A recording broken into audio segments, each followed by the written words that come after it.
ये क्वेश्चन का थोड़ा सा आइडिया दिया था मैंने आपको, है ना, कैसे करना है, क्या करना है। ठीक है, अभी क्या हो रहा है, अभी 4-5 पार्ट्स हैं जिसमें आपको बताना है minimum mass m2 so that m1 is moved. ये m2 का मिनिमम वैल्यू क्या होना चाहिए ताकि ये चल पड़े। चल पड़े मतलब इसको सरकाना है, ढकाना है आगे की तरफ। सही है, क्या करेंगे आप? सबसे पहले तो free body diagram system use करेंगे, फ्री बॉडी डायग्राम बनाएंगे, उसके ऊपर लगने वाला फोर्स निकालेंगे। सही है, बोलो इसके लिए क्या था, m2g और t। इसके लिए क्या था, टेंशन आगे फ्रिक्शन पीछे, नॉर्मल रिएक्शन ऊपर m1g नीचे। सही है, बोलो नॉर्मल रिएक्शन पता है तो न्यू एन पता है, न्यू एन पता है मतलब फ्रिक्शन पता है, तो टेंशन का वैल्यू इससे बड़ा होना चाहिए और इसके चलने के लिए m2g t से बड़ा होना चाहिए। यही कंडीशन थी, तो क्या आता, बोलो m2 greater than new m1। सही है, दोबारा बताऊं, पक्का? ये क्वेश्चन देखते हैं, m2 का वैल्यू बताना है ताकि ये चल पड़े, है ना। तो बोलो ये नीचे सरकेगा तभी ये आगे सरकेगा। ये नीचे कब सरकेगा, जब m2g is greater than equal to t। सही है, अच्छा ये आगे कब सरकेगा, सबसे पहले बताओ, इधर mg m1g cos थीटा, इधर नॉर्मल रिएक्शन। नॉर्मल रिएक्शन पता चल गया, n is equal to m1g cos theta. बोलो इधर क्या लग रहा है, m1g sin थीटा। और बोलो ये ऊपर जाना चाहते हैं तो फ्रिक्शन कहां लग रहा है, नीचे, और वो होगा f, और जस्ट चलने वाला है मतलब फ्रिक्शन की मैक्सिमम वैल्यू होगी, और वो कितनी होगी, न्यू m। सही है, इसको सरकाना है, यानी कि टेंशन का value should be greater than equal to, बोलो m1g sin theta plus mu n। n का वैल्यू क्या है, m1g cos थीटा। अब बोलो t इससे बड़ा होना चाहिए, इसके इक्वल होना चाहिए। मैं कहता हूं t की वैल्यू इसके जस्ट इक्वल हो जाएगी और m2g की वैल्यू इसके जस्ट इक्वल हो जाएगी, तो बोलो क्या आ जाएगा, बोलो यहां से m1g sin theta plus new m1g cos theta. सही है, g कैंसल आउट होता जा रहा है, तो m2 का वैल्यू इससे बड़ा होना चाहिए या एटलीस्ट इसके इक्वल होना चाहिए। मिनिमम वैल्यू क्या होगी m2 की, m2 कम से कम इसके बराबर होना चाहिए, तो इक्वल रख देना। सही है, रिपीट करने की जरूरत है ना, क्लियर है ना। ठीक है, सिमिलर क्वेश्चन, सिमिलर, सेम नहीं सिमिलर। देखते हैं भाई क्या हो रहा है यहां पे।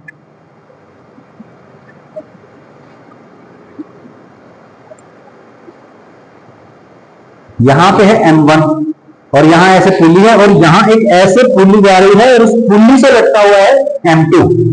अब कह रहा है कि m2 कितना होना चाहिए ताकि ये आगे सरक जाए। सबसे पहले फ्री बॉडी डायग्राम बनाने, है ना। अच्छा एक ही रस्सी है, इस रस्सी में टेंशन कितना है, t मान लेते हैं, t और t यहां कितना, 2t। सही है, अब ये नीचे सरकना चाहिए, ये नीचे सरकेगा तभी तो ये आगे सरकेगा, यस और नो। तो बोलिए m2g greater than equal to 2t, है ना, यस और नो। भाई m2g का वैल्यू इससे थोड़ा सा बड़ा हो जाएगा, जब इसके इक्वल हो जाए तो ये नीचे हो जाएगा, सरक जाएगा। ठीक है भैया, ओके। इसके लिए तो वही पुरानी कंडीशन है, क्या है भाई, बोलो नॉर्मल रिएक्शन ऊपर, m1g नीचे, n equal to m1g। Frictional force पीछे कितना, mu into n, mu into n कितना है, m1g। टेंशन आगे, टेंशन इससे बड़ा हो जाएगा तो फर्क पड़ेगा। बोलो tension should be greater than equal to mu m1g। तो बोलो टेंशन की जगह रख दो क्या यार, बोलो क्या, म्यू m1g, g से g कटेगा, m2 should be greater than equal to 2 mu m1। This is the minimum value of m2। मुश्किल है क्या, बहुत ही आसान है ना, बिल्कुल ऐसा लग रहा है जैसे क्वेश्चन रिपीट हो रहे हैं, यस और नो, ऐसा ही। अब एंगल ऑफ फ्रिक्शन याद है आपको, एंगल ऑफ रिपोज बोलते हैं जिसको, जिससे जस्ट पहले वाला टॉपिक है ना। ये वो एंगल होता है इंक्लिनेशन का जिसपे ऑब्जेक्ट अपने आप सरक चलता है ना, सरक जाएगा, फिसल जाएगा, यस और नो। बोलो भाई मैंने ऐसे एंगल कम रखा तो नहीं सरका, बढ़ाते बढ़ाते बढ़ाते बढ़ाते ज्यादा बढ़ा दिया तो ये सरकने लग जाएगा। जिस एंगल पे सरकने लगेगा उस एंगल को बोलते हैं एंगल ऑफ रिपोज या एंगल ऑफ फ्रिक्शन भी बोल देते हैं कई बार। और उस थीटा का वैल्यू क्या होता है, tan इनवर्स म्यू। सही है ना।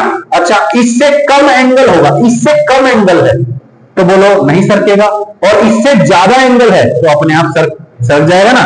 ठीक है, तो मैं कहता हूं यहां पे आपके पास दो पार्ट है, आपको ये उसी क्वेश्चन के पार्ट चलते आ रहे हैं ना, चौथा पार्ट है ये। तो बोलो ये कह रहा है ये M1 है, यहाँ पे ऐसे M2 है, कह रहा है कि M1 को चलाने के लिए M2 की मिनिमम वैल्यू क्या होनी चाहिए, वो वैल्यू बताइए M2 की जिसके लिए ये सरक जाएगा। तो मैं कहता हूं अगर थीटा tan इनवर्स म्यू से बड़ा है ना, मतलब थीटा बहुत ज्यादा है, इतना ज्यादा है कि ये सरक जाएगा अपने आप ही, ये अपने आप ही सरक है, तो M2 की जरूरत ही नहीं है। तो M2 का मास कितना रख सकते हैं हम, 0। सही है, तो अगर theta is greater than tan inverse mu then M2 can be 0, इसका मिनिमम वैल्यू 0 चलेगा, कोई दिक्कत नहीं। सही है ना, 0 मास के लिए भी चलेगा, मतलब that is the minimum value of mass required to move it. दूसरा है theta is less than tan inverse mu, मतलब थीटा एंगल ऑफ रिपोज से कम है ना, इस एंगल पे सरक जाता है खुद से, उससे कम एंगल है, मतलब अपने आप ये नहीं सरकेगा, है ना। अब क्या करना पड़ेगा हमको, अब हमको वही पुरानी चीजें करनी पड़ेगी। बोलो इधर कितना M2G, इधर T, बोलो इसको सरकाने वाला T, यस और नो। बोलो इधर M1G साइन थीटा, इधर इधर बोलो नॉर्मल रिएक्शन, ये नीचे जाना चाहता है, फ्रिक्शन का वैल्यू बोलो म्यू एन, यानी कि म्यू M1G, कोई दिक्कत। सही है भाई, ओके। अब इसको जस्ट सरकाना चाहते हैं हम, तो क्या आएगा बताना, T plus M1G sine theta, ये क्या होना चाहिए, greater than equal to mu M1G cos theta, yes और नो, है भाई। भाई टेंशन और ये मिला के इससे बड़ा हो जाना चाहिए, यानी कि टेंशन शुड बी ग्रेटर, इसको उठा के लेके जा रहा हूं, क्या होगा, mu M1G cos theta minus M1G sine theta, है ना। और एक कंडीशन यहां से आ रही है, क्या भाई, M2G should be greater than equal to T, है ना। M2G T से बड़ा होना चाहिए और T इससे बड़ा होना चाहिए, तो बोलो T लिमिटिंग केस में T इसके बराबर हो जाएगा और M2 इसके बराबर हो जाएगा, जैसे हम जस्ट चलने वाला था इक्वल हो जाएंगे। तो बोलो T की जगह CG, ये वाली वैल्यू उठा के पुट कर देंगे, G से G कट जाएगा, क्या आ जाएगा M2, बोलो M2G should be greater then this, G से G कट रहा है हर जगह, बोलो भाई कोई दिक्कत, बिल्कुल सिंपल साधारण, यही आंसर है, देख लो। M2 should be greater than M1 new cos theta minus sine theta, सही ना, M1 भी कॉमन ले लिया यहां से, कोई दिक्कत परेशानी, सिंपल साधारण है ना, बिल्कुल सेम क्वेश्चन है, बस है कुछ अलग इसमें, एक चीज अलग है, क्या यहां पे ऐसे लेके ऐसे ये पुल्ली से अटैच कर दिया इसको, और पुल्ली के अक्रॉस ऐसे ऐसे वायर, या वायर के लिए या स्ट्रिंग ऐसे रन कर रहा है। अब क्या होगा भाई, क्या कुछ अलग होगा क्या, बहुत नया कंसेप्ट सीखना पड़ेगा भाई, पुराने कंसेप्ट काम देंगे ना। कह रहा है M2 का वैल्यू बताओ ताकि M1 सरक जाए, M1 ऊपर जाएगा ऑब्वियसली, है ना, ये नीचे जा रहा है तो ऊपर जाएगा। ओके, मैं कहता हूं यहां रस्सी में टेंशन T, यहां पे रस्सी में टेंशन T, यहां पे भी T, तो बोलो T और T यहां कितना हो जाएगा, 2T, सही है। ओके, इसको चलाना है तभी ये चलेगा, तो बोलो M2G should be greater than equal to T, सही है। अच्छा यहां देखते हैं, यहां क्या आ रहा है, बोलो 2T should be greater than equal to, बोलो इसके लिए M1G साइन थीटा, और बोलो ये ऊपर जाना चाहता है तो फ्रिक्शन भी नीचे लगेगा, फ्रिक्शन का value directly into mu M1G cos theta, है ना, M1G cos थीटा, इधर नॉर्मल रिएक्शन इधर n आ गया था, म्यू m करके इधर फ्रिक्शन फोर्स आ जाएगा, तो बोलो 2T should be greater than equal to, बोलो M1G sin theta plus mu M1G cos theta, सही है ना। 2T इतना होना चाहिए। अब क्या करें, T की जगह बोलो M2G और T इक्वल हो जाएंगे, जस्ट सरक रहे हैं तो ये इक्वल होगा, ये भी इसके जस्ट इक्वल हो जाएगा, तो बोलो क्या करेंगे, T की जगह M2G उठा के रख दो, T की जगह रख दो 2 इंटू M2G, G और ये G चला जाएगा, 2 को उठा के लेके जाओ, M2 should be greater than equal to M1 sine theta plus mu cos theta divide by, कोई दिक्कत है ना, आसान। बोलो, बस शक्ल अलग है क्वेश्चन की, बाकी कुछ नहीं है। ये क्वेश्चन मैंने करवा दिया था शायद, है ना, दोबारा बता देता हूं मैं, कोई बात नहीं। देखिए क्या कर रहे हैं इस क्वेश्चन में हम, यहां पे कैपिटल एम है, यहां पे स्मॉल एम है, ठीक है। कह रहा है find the minimum acceleration of this car, ताकि ये सड़क के नीचे ना जाए।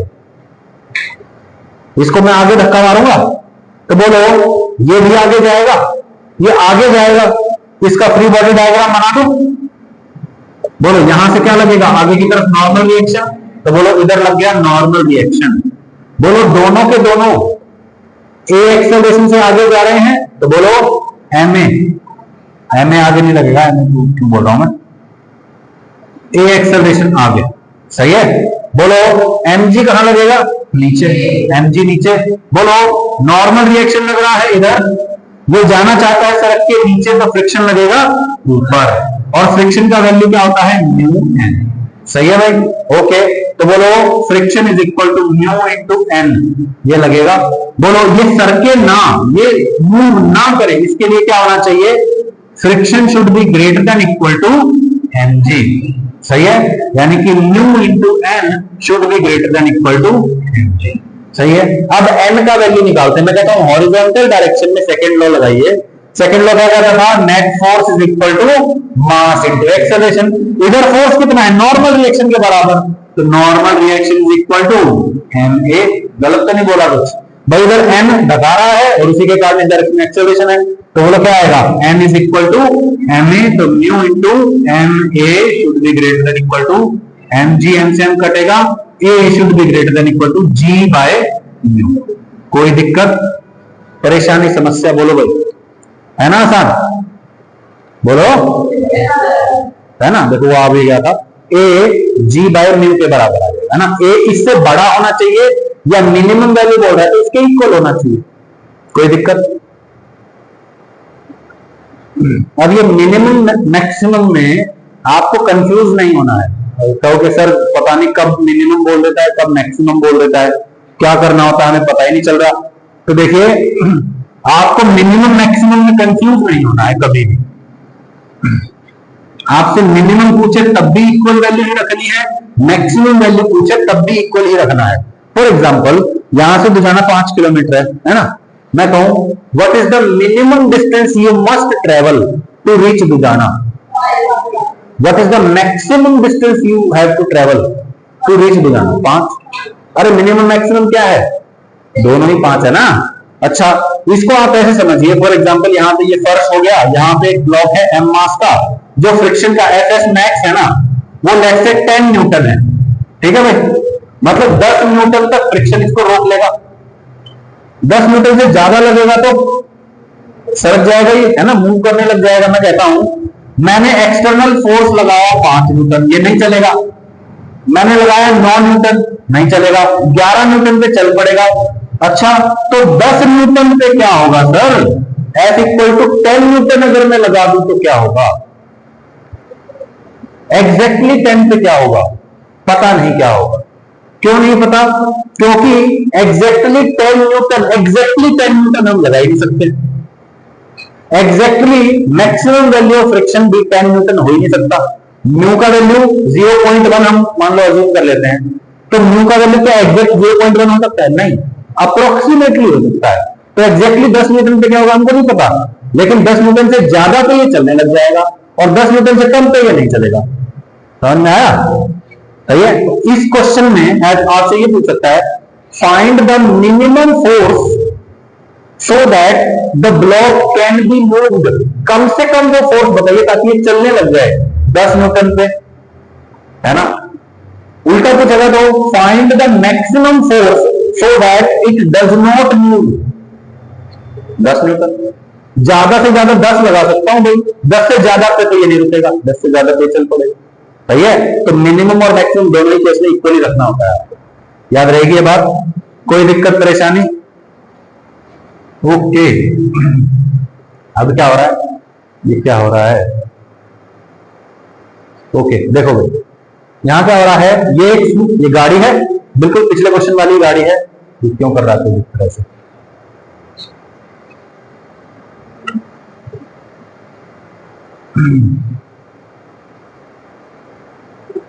ये गाड़ी है, पिछले क्वेश्चन जैसी है।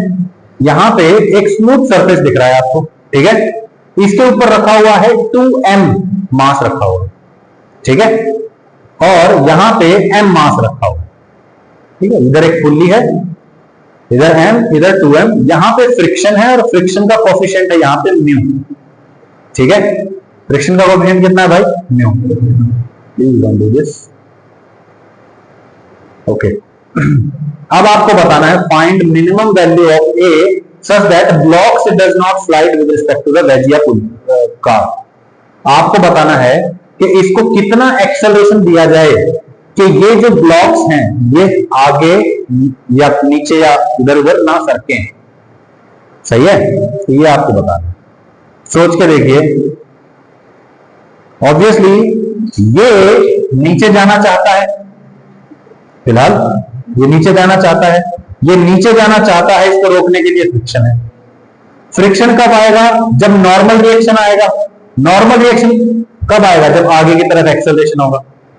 अच्छा, अगर बहुत ज्यादा एक्सेलरेशन होगा, सोचना बहुत ज्यादा एक्सेलरेशन है, तो बोलो ये इसके रिस्पेक्ट में स्लाइड नहीं कर रहा, मैं इस गाड़ी पे बैठा हूं, एक्सेलरेटेड फ्रेम है। एक्सेलरेटेड फ्रेम में क्या लगता है? Pseudo force. सूडो फोर्स कहां लगेगी? एक्सेलरेशन आ गया तो पीछे लगेगी, सूडो फोर्स पीछे लग रही है। सूडो फोर्स पीछे लग रही है, सोचना, तो ये इधर जाना चाहता है, ये स्मूथ सरफेस है, ये इधर जाना चाहता है, तो बोलो रस्सी इधर खींचेगा, इधर खींचेगा तो बोलो क्या आएगा? इसको ऊपर खींचेगा। अगर इसको ऊपर खींच रहा है टेंशन, तो फ्रिक्शन नीचे लगेगा कि ऊपर लगेगा? नीचे लगने लग जाएगा। अभी हम बोल रहे थे ऊपर लगेगा। तो आपको दोनों केस स्टडी करने हैं कि let's find the minimum A and we will also find the maximum A, कि मैक्सिमम कितना एक्सेलरेशन दे सकते हैं। बोलो मिनिमम एक्सेलरेशन देंगे तो बोलो इस पे सूडो फोर्स कम से कम लगेगा, कम से कम सूडो फोर्स होगा तो कम से कम टेंशन होगा, मिनिमम टेंशन होगा तो बोलो थोड़ा सा फोर्स ऊपर लगेगा, इसकी टेंडेंसी नीचे जाने की ही रही रहेगी। और बोलो क्या लगाएंगे? फ्रिक्शन नीचे mg, सॉरी इसकी टेंडेंसी नीचे जाने की, तो फ्रिक्शन ऊपर, टेंशन ऊपर, mg नीचे। समझ में आया? मिनिमम की बात कर रहा हूं। मैक्सिमम की बात करूंगा तो क्या होगा? बोलो ये पीछे जाना चाहेगा, टेंशन इधर लगेगा, टेंशन को खींच के ऊपर ले जाना चाहेगा, ये ऊपर जाने की टेंडेंसी रखेगा तो फ्रिक्शन नीचे लगेगा, है ना। मिनिमम ए की बात कर रहा है, ये मिनिमम की बात कर रहा है, मतलब ये नीचे जाना चाहेगा और फ्रिक्शन ऊपर लगेगा। कोई दिक्कत? ठीक है। अब फ्री बॉडी डायग्राम तो बनाते हैं, इसका फ्री बॉडी डायग्राम बनाते हैं। नॉर्मल रिएक्शन आगे, ए एक्सेलरेशन आगे, तो बोलो आगे वाली डायरेक्शन में normal reaction n is equal to M A. सही है। ये नीचे जाना चाहता है, फ्रिक्शन की टेंडेंसी, मतलब नीचे जाने की टेंडेंसी, फ्रिक्शन लगेगा ऊपर, और टेंशन भी कहां लगेगा? ऊपर। ओके, ऊपर वाला फोर्स इक्वल टू नीचे वाला फोर्स का तो रेस्ट पे है ना, so that the block is at rest with respect to the wedge. तो बोलो F plus P is equal to mg। सही है भाई। ओके, F का वैल्यू क्या होगा? म्यू इंटू n, n कितना है? ma plus T is equal to mg। Okay, अब टेंशन रह गया मेरे पास, मैं कहता हूं यहां पे इसके पास आ जाओ, इसका फ्री बॉडी डायग्राम बनाते हैं, है ना। मैं इसके ऊपर बैठ जाता हूं, इसके ऊपर बैठ जाओ, इसके फ्रेम में आ गया, मेरे रिस्पेक्ट में ये रेस्ट पे हो गया, मतलब इसके ऊपर लगने वाला नेट फोर्स क्या है? 0। तो बोलो इसके ऊपर आगे की तरफ लग रहा है टेंशन, ma लग रहा है पीछे, एक्सेल सूडो फोर्स पीछे लगेगा ना। सूडो फोर्स क्या होता है? मास इनटू एक्सेलरेशन, इसका मास 2m और एक्सेलरेशन a। सही है। तो बोलो T is equal to 2ma। कोई दिक्कत? सही है। तो T की वैल्यू रख देंगे mu ma plus 2ma is equal to mg। m cut जाएगा, बोलो भाई यहां से a कॉमन ले लो, a into mu plus 2 is equal to a is equal to g by. कोई दिक्कत? बिल्कुल सिंपल। अब इसी में मैं कहता हूं कि find the maximum value of a जो हम दे सकते हैं। मैक्सिमम a होगा है ना। तो बोलो ये बहुत ज्यादा होगा, टेंशन बहुत ज्यादा होगा, ये ऊपर खींचने की कोशिश करेगा, फ्रिक्शन नीचे लगने लग जाएगा। तो उस केस में क्या होगा बोलो, नॉर्मल रिएक्शन आगे है, ये दोबारा लिखने की जरूरत है। अगर आपको कोई डाउट हो तो वीडियो से देख सकते हैं आप, ठीक है।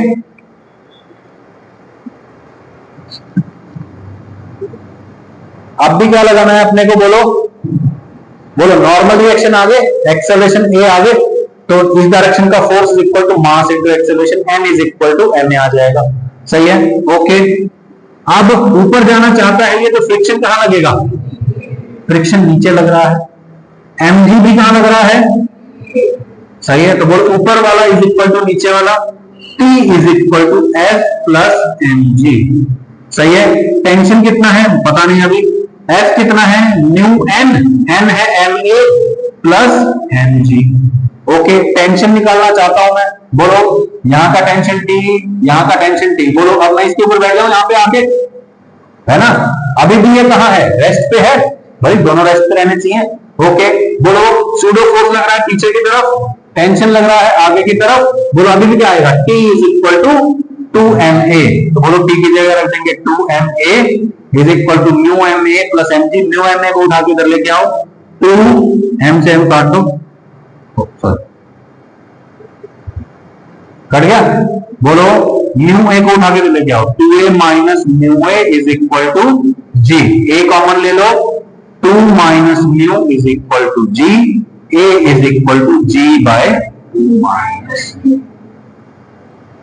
अब जो पिछला अभी अभी सॉल्यूशन किया था और ये सॉल्यूशन, इन दोनों को मिला के भी पूछ सकता है आपसे, कह देगा find the range of acceleration so that the block is at rest with respect to the car. समझ में आया, ये रेंज ऑफ एक्सेलरेशन मतलब मिनिमम वैल्यू ऑफ एक्सेलरेशन कितना हो सकता है, और यहां से लेके मैक्सिमम वैल्यू ऑफ एक्सेलरेशन क्या हो सकता है। सही है, तो मैक्सिमम एक्सेलरेशन हो जाएगा g बाई 2 माइनस म्यू, और minimum acceleration g by 2 plus mu. सही है ना, कोई दिक्कत परेशानी भाई, सही है। a is equal to g by 2 plus mu, ये है मिनिमम एक्सेलरेशन, और मैक्सिमम क्या होगा यू नो, है ना, g by 2 minus. Okay,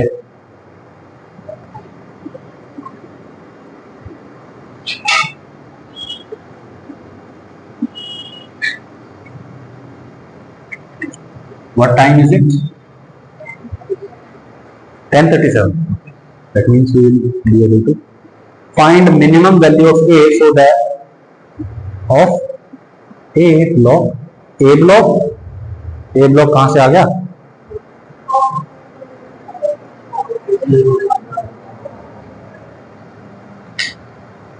the block does not slide with respect to the wedge. Okay,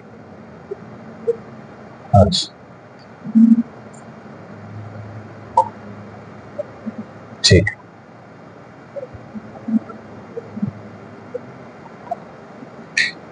देखिए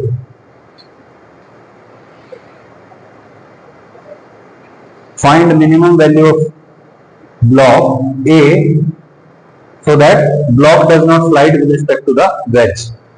तो पहला केस है if theta is less than tan inverse mu, theta tan inverse mu से कम है, मतलब जो ये ब्लॉक है उसकी खुद से स्लाइड करने की टेंडेंसी नहीं है, मतलब खुद से स्लाइड नहीं करेगा, टेंडेंसी है मतलब, लेकिन वो स्लाइड नहीं करेगा अपने आप, ठीक है।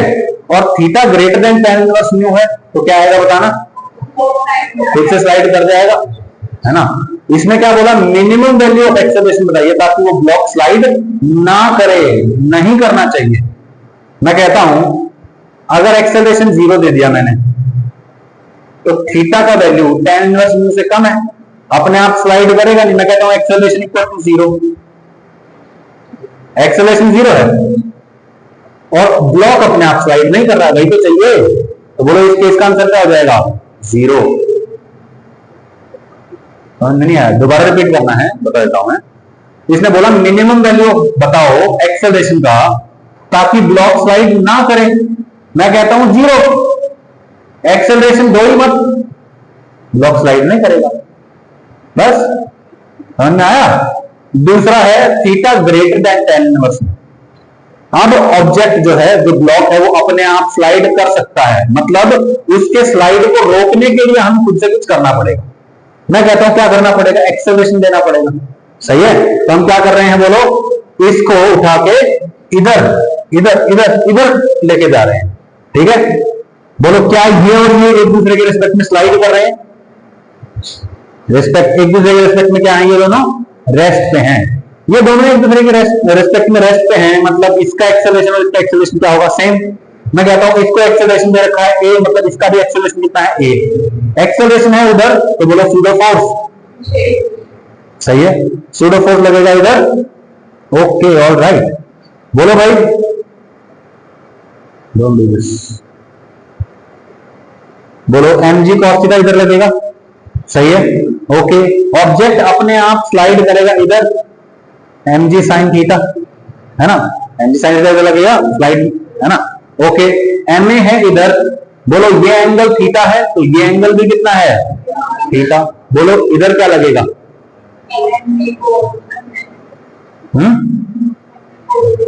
ma cos theta.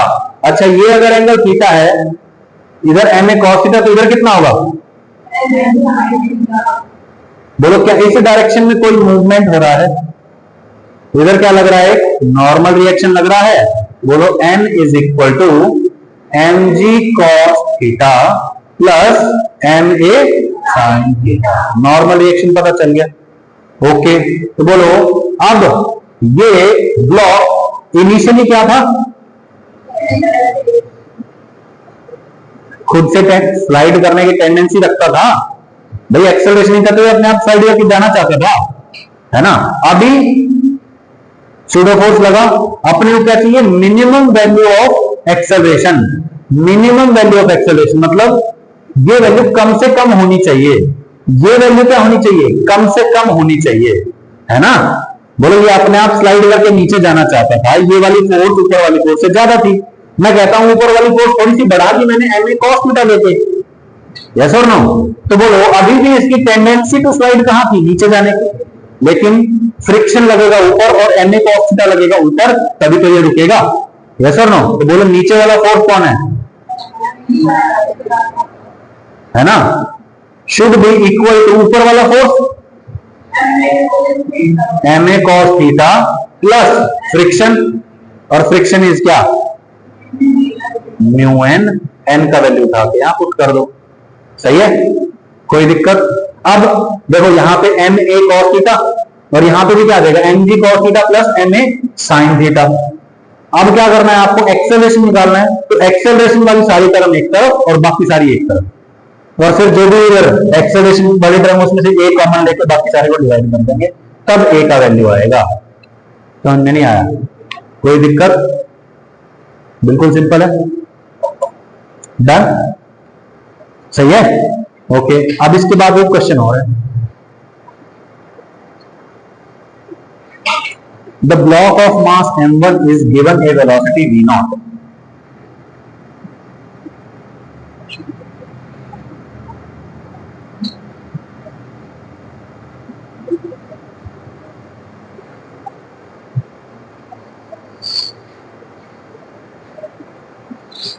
The block of mass m1 is given a velocity v0 up the incline as shown.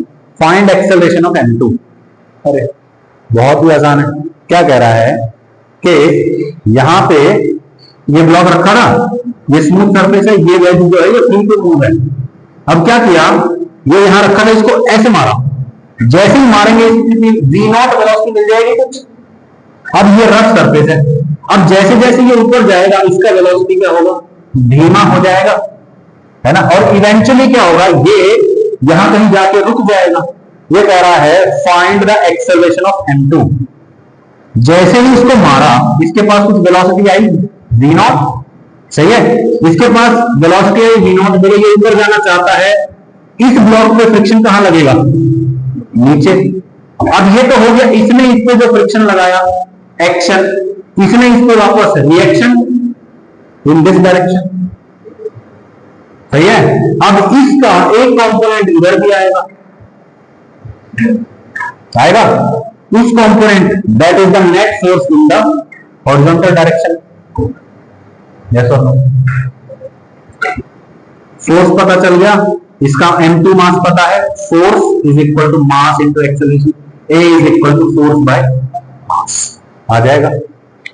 मुश्किल है क्या?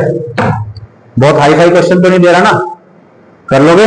फ्रिक्शन का वैल्यू क्या आएगा, mu N one G cos theta, है ना, mu N mu into M one G cos theta, N का value M one G cos theta, सही है।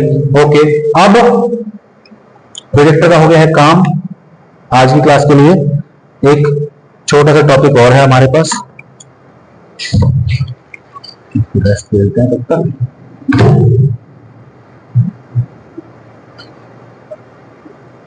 ओके, अब हमारे पास नया टॉपिक जो आएगा that is two block system.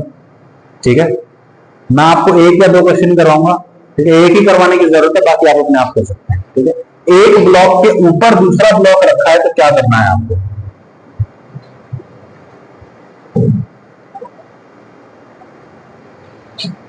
Imagine करिए ये एक ब्लॉक है ऑफ मास m1, ये आपके पास एक ब्लॉक है ऑफ मास m2, ठीक है, ये जमीन है और इधर फोर्स लगाया जा रहा है F, यहां पे जो कोएफिशिएंट ऑफ फ्रिक्शन है दैट इज m। तरीका बता रहा हूं मैं आपको, आपसे पूछ रहा है कि m1 और m2 के बीच में स्लाइडिंग होगी या नहीं होगी, ये फिसलेंगे या नहीं फिसलेंगे एक दूसरे के ऊपर। इसका बेसिक क्लासिकल एग्जांपल जो है वो ये है, एक नोटबुक देना, ये देखो, ये है m2 m1। अब मैं क्या कर रहा हूं, सिर्फ नीचे वाले को पकड़ के खींच रहा हूं, देखो क्या हो रहा है, दोनों एक साथ चल रहे हैं। अब दूसरा केस, ऐसे खींच लिया मैंने, बहुत ज्यादा ताकत लगा, एकदम से बहुत ज्यादा फोर्स लगाई, क्या हुआ, स्लाइड होने लग गया ऊपर वाला, यस और नो। तो दोनों केस में हमको कैसे पता चलेगा कि भाई ये स्लाइड कर रहा है या नहीं कर रहा है? तो हम पहले क्या अज्यूम करते हैं, मुझे पहले ये बताओ, क्या इस पे डायरेक्ट फोर्स लगाया मैंने फोर्स तो नीचे वाले पे लगाया, यहां फ्रिक्शन है इसीलिए तो ये आगे चल रहा है। अगर ये स्मूथ होता सरफेस तो क्या होता है, ये नीचे वाला निकल जाता, ये नीचे गिर जाता, वैसा ना। लेकिन अभी क्या हो रहा है, यहां फ्रिक्शन है, उस फ्रिक्शन की वजह से ही ये आगे चल रहा है। बताओ फ्रिक्शन लिमिटेड है या अनलिमिटेड है?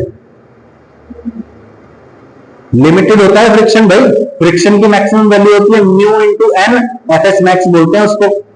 बोलो अगर मैं धीरे धीरे खींच रहा हूं तो बोलो इस ऑब्जेक्ट को सरकाने में जो फ्रिक्शन है यहां का वो कामयाब है, सक्षम है ना। लेकिन अगर मैं बहुत ज्यादा फोर्स लगा देता हूं नीचे वाले पे तो इसका एक्सेलरेशन बहुत ज्यादा है, इसका एक्सेलरेशन उतना होता कब होता जब यहां फ्रिक्शन बहुत ज्यादा होता, यस और नो। अगर यहां फ्रिक्शन कम है तो इसका एक्सेलरेशन इसके बराबर नहीं हो पाएगा, यस और नो। ठीक, तो हम सबसे पहले अज्यूम कर लेते हैं ऐसे क्वेश्चंस में कि let both blocks move together. सही है भाई, वो एक साथ मूव कर रहे हैं, हम ऐसा अज्यूम कर लेते हैं, एक साथ चल रहे हैं। तो बोलो ये दोनों एक साथ चल रहे हैं तो क्यों ना इस पूरे को ही मैं एक सिस्टम मान लो, है ना, कंप्लीट सिस्टम हो गया। What is the mass of this system, m1 plus m2। सही है, मैं कहता हूं force is equal to mass into acceleration. A कितना आ गया, सही है, एक्सेलरेशन आ गया, ऑल राइट। अब मैं कहता हूं इसका एक्सेलरेशन भी इतना ही है और इसका एक्सेलरेशन भी इतना ही है। Now making free body diagram of m1, सिर्फ m1 का फ्री बॉडी डायग्राम बनाते हैं। सही है, बोलो इसको आगे कौन लेके जा रहा है, फ्रिक्शन का फोर्स कितना कहां लग रहा है, आगे। ओके, तो देखिए फ्रिक्शन फ्रिक्शन का वैल्यू है small F, free body diagram बना रहे हैं, सॉरी ये हो गया m1, ठीक है, फ्रिक्शन लग रहा है आगे, और अभी अभी हमने कैलकुलेट किया, अज्यूम किया कि इसका और इसका दोनों का एक्सेलरेशन कितना है f bye m1 plus m2, तो फ्रिक्शन लग रहा है आगे और इसका f bye m1 plus m2 इसका एक्सेलरेशन।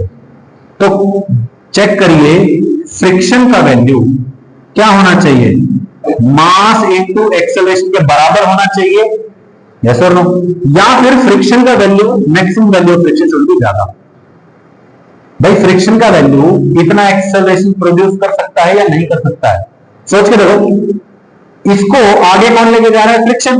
मैं कहता हूं इस ब्लॉक का मास है 1 किलोग्राम और एक्सेलरेशन है 5 मीटर पर सेकंड स्क्वायर, तो बोलो इसका मास इनटू इसका एक्सेलरेशन कितना आएगा, 5 न्यूटन आ जाएगा, सही है। अच्छा 5 न्यूटन फोर्स चाहिए इसको आगे चलाने के लिए। अगर फ्रिक्शन की मैक्सिमम वैल्यू 5 से ज्यादा है, मतलब कोई दिक्कत ही नहीं है, फ्रिक्शन भाई 10 न्यूटन लग सकता है, इसको चाहिए 5 न्यूटन फोर्स आगे चलने के लिए, मतलब कोई दिक्कत वाली बात ही नहीं है। फ्रिक्शन भाई 5 भी लग सकता है, 7 भी लग सकता है और 10 तक कुछ भी लग सकता है। लेकिन अगर फ्रिक्शन की मैक्सिमम वैल्यू आ जाए मेरे पास 4 न्यूटन, कि फ्रिक्शन ज्यादा से ज्यादा 4 न्यूटन लग सकता है, और जो हमने इसका एक्सेलरेशन माना है उसके लिए फोर्स चाहिए 5 न्यूटन, मतलब friction is not sufficient to provide this acceleration. पिछले केस में क्या था, friction was sufficient to provide this acceleration, but अगर फ्रिक्शन कम है तो friction is not sufficient to provide acceleration of 5 metre पर second square. That means this block has a different acceleration and the lower block M2 has a different acceleration. That means they are sliding with respect to each other. सही है। अगर Fs max is greater than equal to ma, then blocks move together. सही है भाई।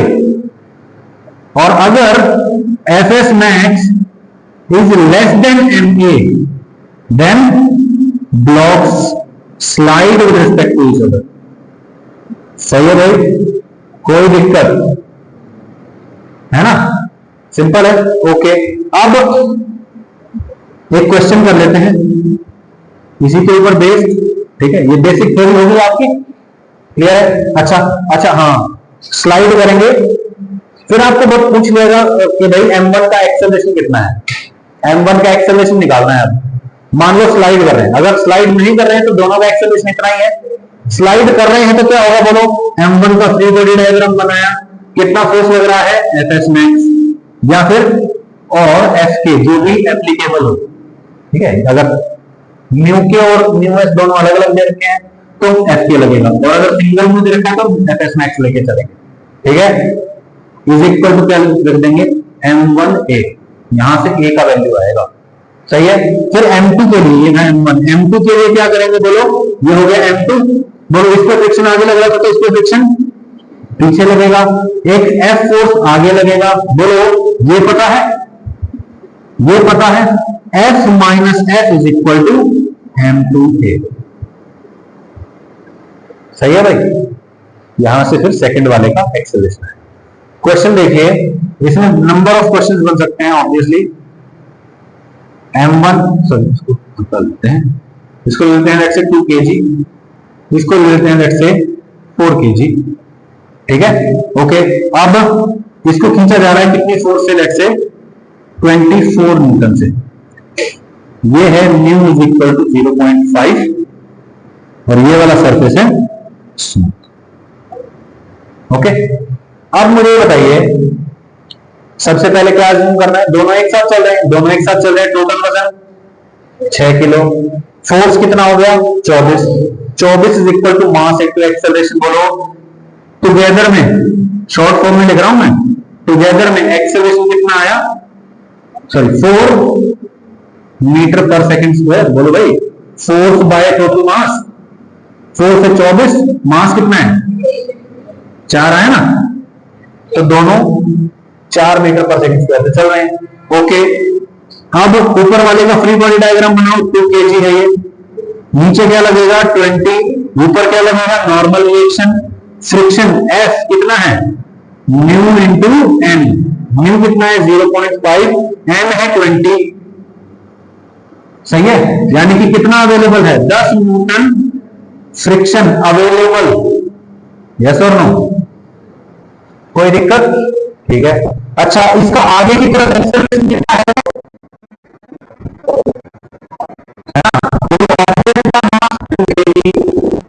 Acceleration 4 metre पर second square, तो बोलो mass into acceleration, इतनी फोर्स चाहिए आगे ले जाने के लिए, which is 2 into 4 that is equal to 8 newton force चाहिए। अवेलेबल कितनी है, 10 अगर अवेलेबल है, 8 न्यूटन चाहिए तो कोई दिक्कत नहीं है, मतलब इसको 4 मीटर पर सेकंड स्क्वायर एक्सेलरेशन ये फोर्स दे सकता है।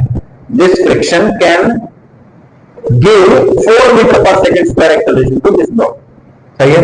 अब इसी क्वेश्चन में अगर आपको कह दिया जाता कि म्यू इज इक्वल टू 0.25, अब क्या होगा, बोलो एन का वैल्यू कितना है 20, 0.25 इंटू 20 कितना आ गया 5 न्यूटन अवेलेबल है। अच्छा, 4 मीटर पर सेकंड स्क्वायर के लिए चाहिए कितना, 8 न्यूटन, अवेलेबल तो नहीं है उतना फ्रिक्शन उतना एक्सेलरेशन दे नहीं सकता उसको, है ना, सही है, मतलब blocks are not moving together. अच्छा, कितने एक्सेलरेशन से चल रहे हैं, फिर बोलो इधर आगे की तरफ लगने वाला फोर्स मैक्सिमम लगेगा कितना, 5 न्यूटन इज इक्वल टू इसका मास, acceleration A is equal to 2.5 metre पर सेकंड स्क्वायर, तो ऊपर वाला ब्लॉक चलेगा 2.5 से। अच्छा, नीचे वाले के लिए बताओ, ये हो गया 4 kg, ठीक है, आगे लग रहा है 24 न्यूटन, पीछे कितना लगेगा फ्रिक्शनल 5 न्यूटन, और 24 minus 5 19 newton is equal to इसका mass 4 into acceleration A is equal to 19/4 metre पर सेकंड। कोई दिक्कत नहीं, सिंपल है ना, कर लोगे ऐसे क्वेश्चन आप। So this is 2 block system, सही है। क्या इसमें कोई डाउट है, अगर कोई डाउट हो तो पूछ सकते हैं, अभी भी बात नहीं पूछ सकते, कोई दिक्कत नहीं, ठीक है, clear. This chapter is now complete. You can do all the questions of friction from your module. Friction भी अब आप कर सकते हैं, ठीक है भाई। इसके बाद we will start circular motion tomorrow. कल से ही शुरू कर देंगे सर्कुलर मोशन। सर्कुलर मोशन में क्या होता है, ऑब्जेक्ट घूमता है बस, हाँ गलत नहीं बोला, सर्कुलर मोशन है भाई। सर्कुलर मोशन बोले तो ऑब्जेक्ट सर्कुलर पाथ पे चल रहा है, उसी को सर्कुलर मोशन बोलेंगे। अच्छा, अगर ऑब्जेक्ट सर्कुलर पाथ पे चल रहा है तो उसकी वेलोसिटी चेंज हो रही है या नहीं हो रही है, हो रही है भाई। अभी वेलोसिटी में क्या होता है, स्पीड और डायरेक्शन दोनों गिनी जाती है। बोलो ऑब्जेक्ट घूम रहा है ना, मान लो मैं इधर से ऐसे ऐसे घूम रहा हूं, तो अभी मैं इधर जा रहा हूं तो मेरी वेलोसिटी है इस डायरेक्शन में, फिर मैं घूमते घूमते इधर जाने लग गया तो मेरी वेलोसिटी बढ़ गई, यानी कि डायरेक्शन चेंज हो गई। डायरेक्शन चेंज हो रही है तो वेलोसिटी चेंज हो रही है, वेलोसिटी चेंज हो रही है तो एक्सेलरेशन है ना, जीरो तो नहीं है। What is acceleration, it is the rate of change of velocity, velocity change हो रही है मतलब एक्सेलरेशन नॉन जीरो है, मतलब सर्कुलर मोशन में एक्सेलरेशन नॉन जीरो होगा। मैं कहता हूं 2 चीजें होती हैं, 2 तरह के एक्सेलरेशन होते हैं सर्कुलर मोशन में, 2 तरह के एक्सेलरेशन होते हैं। पहला होता है वो जो स्पीड को इंक्रीज या डिक्रीज करता है, सही है, और दूसरा वो जो डायरेक्शन को चेंज करता है। 2 एक्सेलरेशन हो गए, पहला कौन, जो स्पीड को कम या ज्यादा करता है, और दूसरा डायरेक्शन, बस खत्म, सिंपल। जो डायरेक्शन चेंज करता है वो सेंटर की तरफ लगता है, सेंटर जो भी सर्कल है ना, जिस सर्कुलर पाथ चल रहा है उस सर्कल का एक सेंटर होगा, उस सेंटर की तरफ लगता है। जो डायरेक्शन चेंज करने वाला वो सेंटर की तरफ लगता है, उसको बोलते हैं सेंट्रीपिटल एक्सेलरेशन। और जो स्पीड घटाता है या बढ़ाता है वो टेंजेंट के अलोंग लगता है, उसको बोलते हैं टेंजेंशियल एक्सेलरेशन। बस आधा चैप्टर हो गया आपको, नहीं तो बस मैग्नीट्यूड बताने हैं और डायरेक्शन बताने, ठीक है। कहने वाली बात, आधा चैप्टर नहीं हुआ है ऑब्वियसली, ठीक है, but we will start tomorrow.